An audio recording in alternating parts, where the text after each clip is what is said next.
Thank you, Mr. Speaker.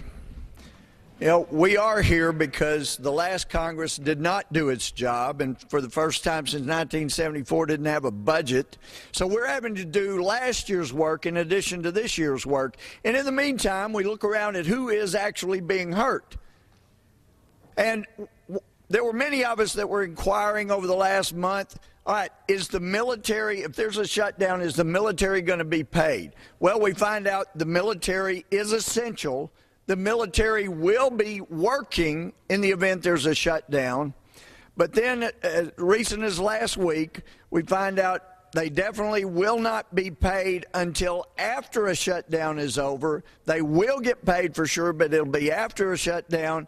But they will be working.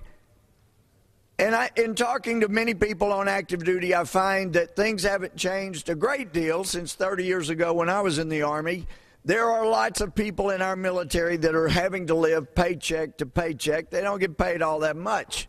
But they're standing between us and harm to this nation, even its very existence. There are those who want to take this out. At the end of last week, Congressman Jack Kingston, John Carter, Steve King, Michelle Bachmann, we had a number of people involved. We wanted to ensure that if the Democrats say, we don't care, for example, providing federal tax dollars to fund abortion in District of Columbia is more important than anything else. We wanted a vehicle to make sure our military gets paid on time, so while they're out in harm's way, they don't have to worry about it.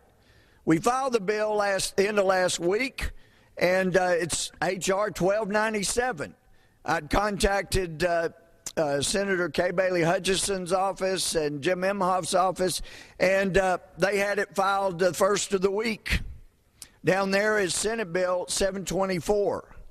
Now we're told, well, there's a procedural problem, because even though in the first two paragraphs, each one starts with to appropriate, later in the bill, and it's very short, 3 pages, it says make available funding. That can easily be remedied by a manager's amendment to change to shall appropriate. Easily handled. A rule was passed this week that this could be brought to the floor within 24 hours. That part is waived. There is no reason that the military cannot be paid on time, that can be wiped away from their concerns. But our leadership was good enough last week to say we're taking care of it. We're going to make sure it's taken care of.